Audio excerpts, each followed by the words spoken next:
Light Warriors. Tonight we have a very special guest and a good friend of mine, Adam Gell, and we're going to be talking about the current energy themes of the world. It's a very powerful time period, and it's a really important time period for all of us to embrace our sovereignty and our true power. Adam, it's good to be with you. Nice to be with you, Michael. It's Yeah, always good to be with you. it's a very interesting time period. A lot of people don't feel motivated.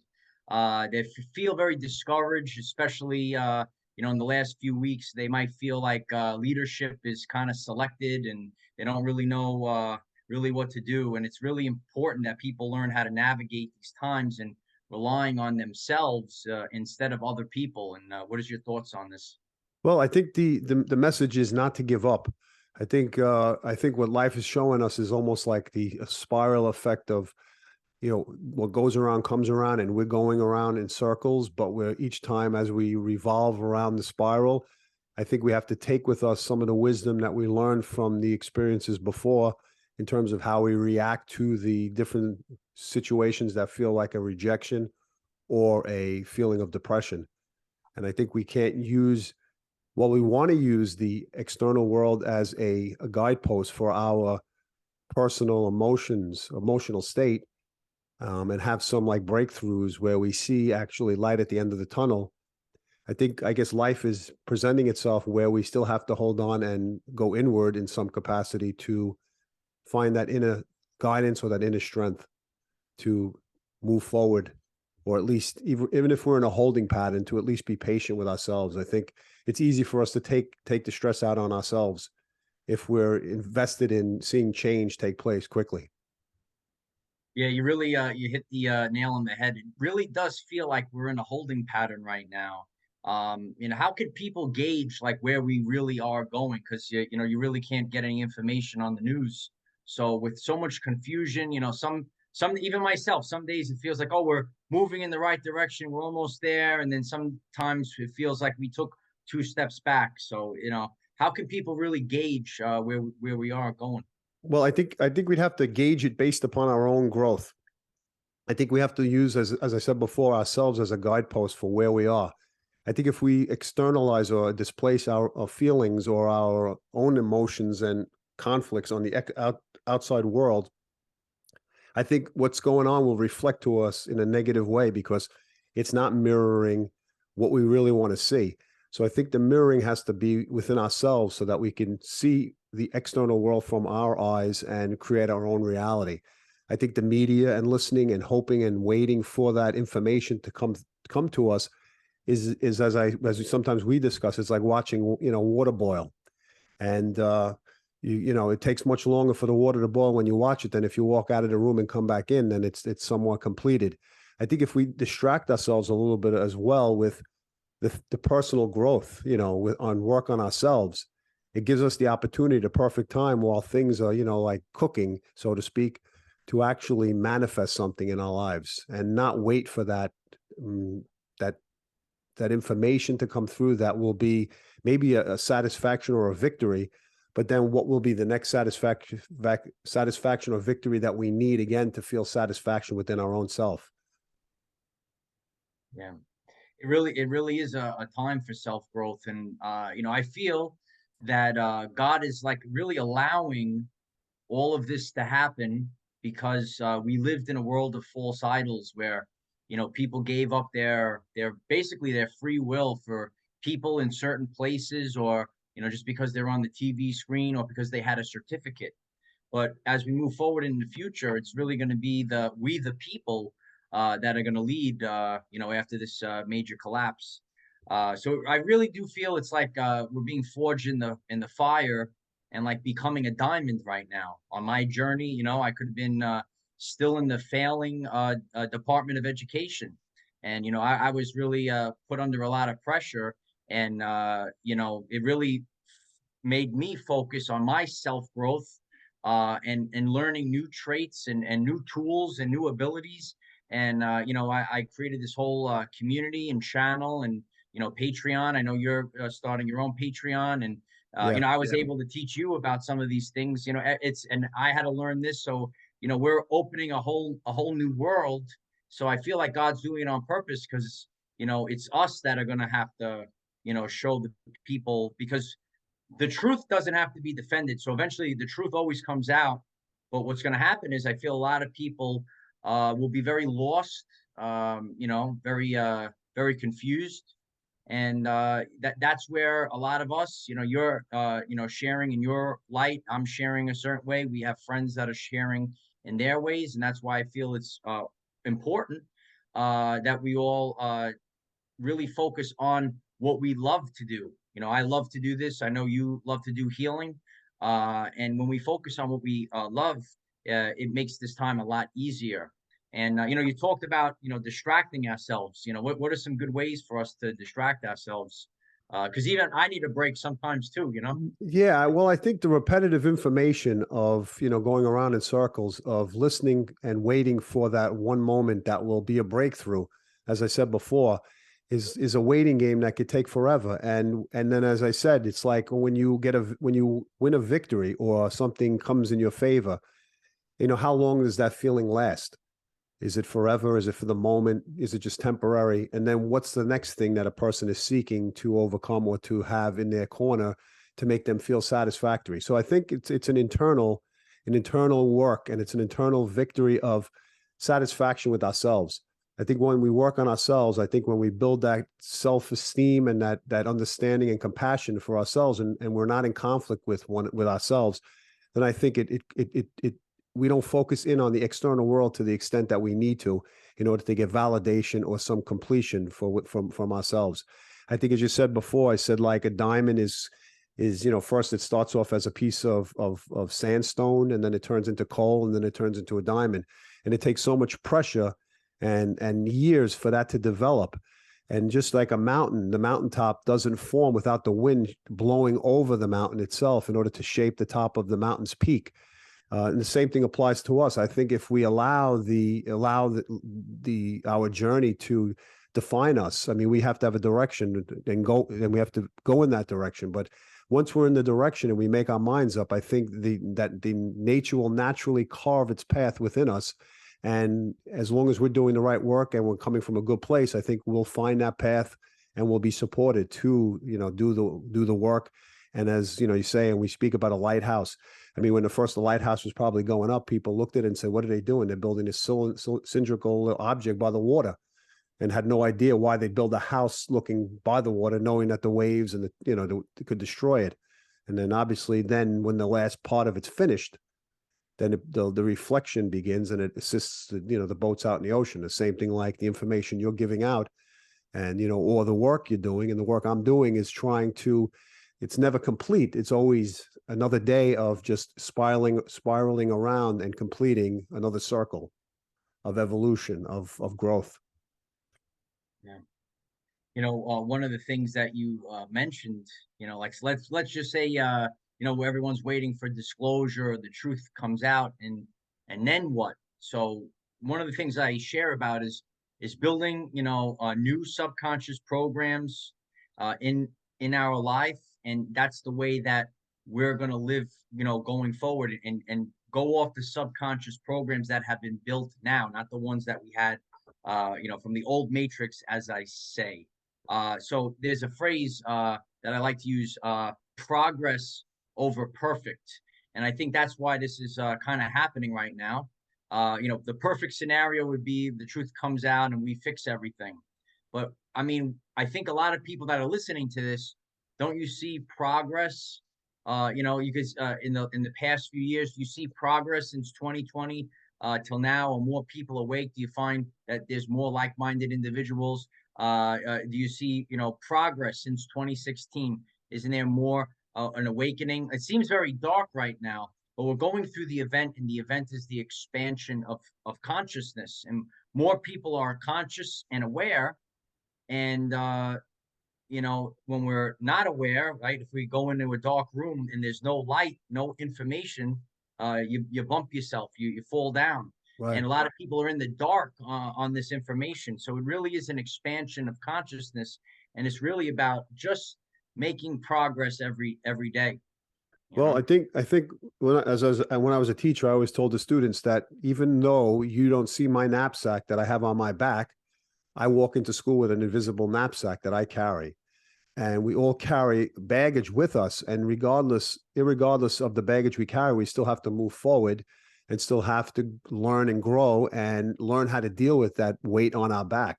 And as we progress and move forward in our lives, we wind up being able to deal with the weight on our back a little bit better because it becomes lighter because we become accustomed to it. I think information helps us to better understand these concepts, and I think that when we're in the process, as you said, of awakening, I think more people are awakening because people are realizing that what has worked in the past in people's minds is not working any longer. And I think that we are coming to a place where we are seeing people and seeing information that doesn't make sense and is questioning our own intelligence. And many people who may not have been on this journey 2 years ago are probably making baby steps towards maybe the steps that other people who would starting that 2, 3 years ago are making. Maybe they're doing it now. Information is like, people are questioning the information that they hear. Oh, absolutely. I see that across the board. Like you mentioned, things in the past just don't work anymore. The way of life, the way my mindset is, especially say with finances, everyone is questioning finances. I think the hyperinflation is really making people question. That's one example. Like our parents said, you work and you put money in the bank, and that's the responsible way. But Right. we're kind of losing if we do that. So what worked in the past doesn't work on my journey. I used to do, I used to work out, do bodybuilding shows, and the way I ate, it no longer works for me. The way I took supplements, it doesn't work for me anymore. So I have to adopt new ways. So I feel like we're changing mentally, we're changing physically. Our bodies are literally changing right now with the solar flash, and I think that we're also changing spiritually, and that's the major thing. Yeah, I think again, I think when we reincarnated into this lifetime, I believe, that we chose the path that we'd go and the path and what we'd learn and what we'd go through. And I think a person like yourself and myself and other people who are interested in this type of work and this type of growth, personal growth, have known that using this information that we're receiving and the dichotomy, the conflict between the evil and the good and the bad, the dark and the light, is the ability for us to then to see it and then to decipher where we want to go from there. Without that darkness, we wouldn't be able to see any shine the light on anything. We would just, everything would be light. So I think it's important for us to have this darkness in this time frame to be an impetus for us to, use it as so like the phoenix coming out of the fire, to use it as a stepping stone or a spring to move forward and to jump forward with it. Some people will be behind that wall and say, I'm never going near that. I don't want to see the light. Don't show me it. It's too bright for me and I'll get blinded by it. And others want to forge themselves through it. And I think we're in that period now where we chose this type of reincarnation to actually go through this type of, this holding pattern and growth and suffering and everything that everybody's experiencing who's on this path. It takes a lot of guts, I say. There's a phrase I've been sharing right now. There's the man in the stands and the man in the arena. And some people, they just, they're up in the stands watching this all happen.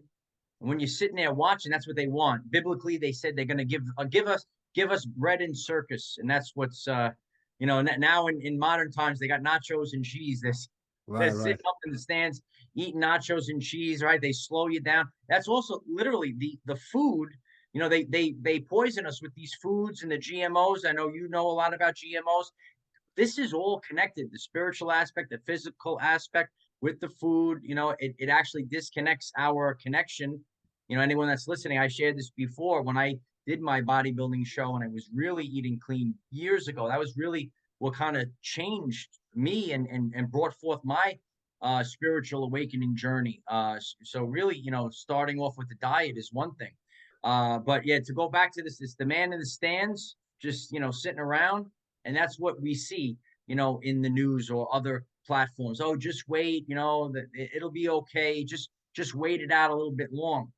But then there's the man in the arena. And recently I updated it for the It's for all people. The warrior in the arena. We got very powerful women as well. Some people will take that literal. So it's the warrior in the arena. So how can a person be, say, the warrior in the arena? Because we came here to participate in this event. Like it's really not for us, because we have this soul growth, and I know I can't live with myself. We didn't really come here, and a person can do this, but you could take everything, sell it off, and move off grid, move up the mountain, and just be done with it all. But we came here to participate. So, like, what are some ways that, like, people, maybe they don't want to do a channel like, we have, and be in front of a lot of people, but how can people be participating in this, and being that warrior? Well, I think being authentic with oneself is one of the ways of doing it. I think a person has to be authentic with themselves. They have to, I guess, know thyself. We've all been raised in homes that have their own personal dysfunctions and own personal stories. And sometimes people are so stuck on living in that past story so that they don't have to face their present or future reality. And I think, so much of what the media speaks about and so much of what the food they sell are all means of just suppressing our own will, and people cave into it. They never challenge what they're eating. They never challenge what they're told. So I think being the warrior means stepping away from what the general population is doing. I'm not saying the good things that they're doing, but most of the times it's some of the negative things that are being portrayed through television. So I think being authentic with oneself and standing up against, first of all, ourselves, the part of ourselves that we don't feel is strong enough to overcome, or feel isolated or abandoned from family and friends that would mock or shame us into submission because of their inability to move forward. So I think the warrior is a person who's able to stand above the pressures that family, friends, and society puts upon one. And doesn't mean that a person should be a loner or abandon, friendships, but it means to, I guess, differentiate between who has someone's best interest in mind and is supportive of the journey and path that a person is on, and then to be able to take those lonely days and move forward when you feel you don't have the support, and rely upon yourself. That is very powerful. You have to, live with yourself. I say regret is worse than failure. I recently just did a video kind of like pushing the limits of, censorship, and maybe to show people that, maybe there really isn't so much censorship out there. And like, we create it with fear. They implant this seed of fear. But there is a lot of mocking and shaming out there, and that's how they get. It's the lowest state. Shame is the lowest state of consciousness. So we see that in the news, and then like our family and, friends, and people that we know, and coworkers, or wherever it comes in many forms. But people will mock and shame you for thinking outside the box. What do you got to do that for? Just go back to work. What do you got to prove? But my life, and I know you're changed. We both changed so much over the last few years. I have no regrets, and I shared I talk about the rapture, right? Like it's a biblical event, the rapture. And like, people think like, people might go into the sky, but we're all kind of raptured. We're on a totally different timeline right now. And some people, they're still on that old timeline, doing the same thing that they did in 2020 or prior, and they think, oh, it's just going to go back to normal. But it's never going to go back. It's in a totally different we're in a totally different place. So it really is powerful, putting on that full armor of God, and dealing with the mocking and the shaming. That's the storm that we all go through. Yeah, I think it's important for us to challenge ourselves. I mean, a lot of the mocking and the shaming actually exists within ourselves. It's first overcoming our own inner voice, I feel. I mean, we can go through this path and journey in our own little way and feel abandoned from ourselves and disconnected from ourselves at some point in our lives. And it doesn't have to be the spiritual path. It could be the path of, a person feels like they didn't look good enough. They may have been overweight, or they may have been picked on when they were, younger by someone else. And then they internalize that they weren't good enough, or they didn't like themselves. So I think this is a great time for us to get to know ourselves completely. And I think a lot of the work, that inner work, or that shadow work that people may have been doing, which a lot of people are doing, is probably been the most difficult, but also the most enlightening for people to like break through and realize that they need their totality. You know, they need the inner child, they need the part of themselves, and they need the adult part of themselves in whole, so that a person is able to move forward and then not fight, but to overcome what society puts upon everyone in terms of sedating or subduing the person's unconscious mind through television, through food, and through, as we just spoke about, social programming, like, right, you know, friends and people not brave enough or warrior enough like to stand above it. So instead of them not being able to do it, they shame the people who make that move, who have the insight and the wisdom to go forward and have the bravery to actually do it. And so sometimes we feel like we have imposter syndrome because we are not supported by the people who we once knew were supportive of us, friends, family. But I think if we hold our space of who we are and what we want to be, then we have no choice but to be who we are. And then the people will either respect us and say, oh, you know what? I kind of understand what the person's saying now, where before they didn't. Yeah, I think like you said before, it's about ourselves. So there is no mocking and shaming. Like if a person did that to you and you have the inexhaustible belief in yourself, if you have that love for yourself, say mocking and shaming. Get out of here. It's you just wiping that's where the warrior. That's how I don't know. I'm sure you feel the same way. When I get the mocking and shaming, I don't get scared at all. It actually lights me up to do more. You know, my grandfather used to say, "Write it on your blackboard." I write these things down, and I don't run from it. I remember it, and it makes you, it's all about transmuting, which a lot of people, a lot of the love and lighters, the spiritual gurus, everything's unicorns and rainbows, everything's beautiful, right? Everything's beautiful. But I believe in transmuting. So Right. when I see those things, I just take it and it lights a fire in me like Rocky, and it's like you just want to hammer it down, and that's what transmuting is all about. So you don't have mocking and shaming doesn't affect you if you have that self-love and you believe in yourself. And you mentioned the inner child. It's really important. Like like I go through the day. Sometimes I'm like the warrior, and sometimes I'm just like a kid. But they want to stifle the inner child because as a child we created all these things. We had imagination, and we need imagination right now. That's how we have inventions and inventors are born. And it's really important to be connected to our inner child. Absolutely. The inner child is the connection to our heart. It's the connection to compassion and love for others and ourselves. And it's the creativity that we have as a human being that we are able to connect to that inner child and do the things we did as a child that gives us joy even as an adult, whether it be baseball cards, whether it be playing hockey, whether it be, just, playing an instrument. Some of the things that we left behind, some people leave things behind that are tied to parts that were negative in their lives, or the parts that they were shamed for as a child amongst friends or family members. And I think when we revisit that part, we bring totality, we bring wholeness to ourselves. One of the things I wanted to say, with, as you said before, transmuting, I think that many times people don't make it past the point of feeling like a victim in circumstances. And I think the difficult people in our lives, these friends, these people who impose this pressure on us, it's important for us to experience this pressure so that we grow from it, not become a victim of it. It's so easy for a person to like say, "Oh, I'm getting picked on. I'm getting this. I'm getting that. I just want to bury myself. I don't want to see this anymore." The important thing is to rise above the fire and to rise out of the ashes. And the way to do it is not to be a victim of circumstances, but to be learn from the experience and grow from it. And I think that's what you were speaking about in some capacity. Yeah, I we've been sharing how you can't get any real news on the news, real information.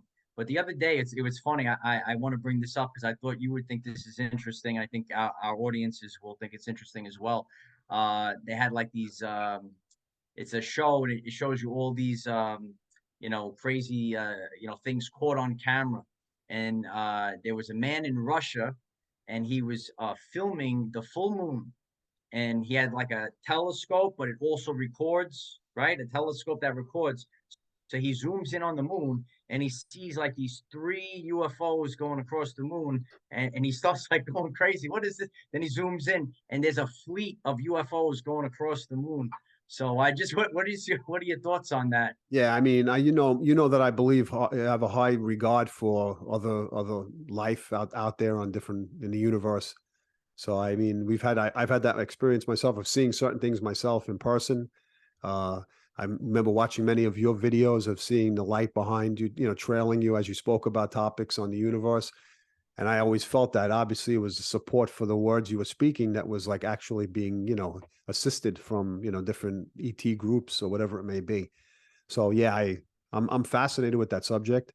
I think that once you go in the rabbit hole of opening up yourself to the possibility that we're not the only thing that exists on this in this universe, you know that the information that we seek is endless.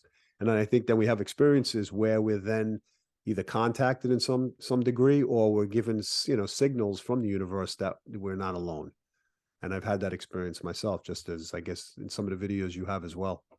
Yeah, you told me if you'd like to share. You want to share about the time on the beach? Yeah, this was about I would say 2 years ago. I was sitting in the beach in New Jersey, and it was in the summer, obviously. And as I looked to the right, and most people were, I don't know, they probably, you know, sometimes you see a bird flying in the sky, and a person may say, "Oh, I didn't see anything," but meanwhile, I picked my head up and I saw, let's say, this specific bird. But on that day, I saw a like a silver disc that looked like a drone that turned into like a flat balloon that then just took off slowly into the clouds. And I'd say it was probably around 500 feet off the beach surface, right you know, on the coastline.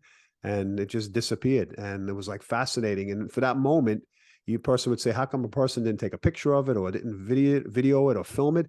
It was so fast. And I was like intrigued by it so much that I was almost mesmerized by it. It wasn't something that was out in the distance. It was like right in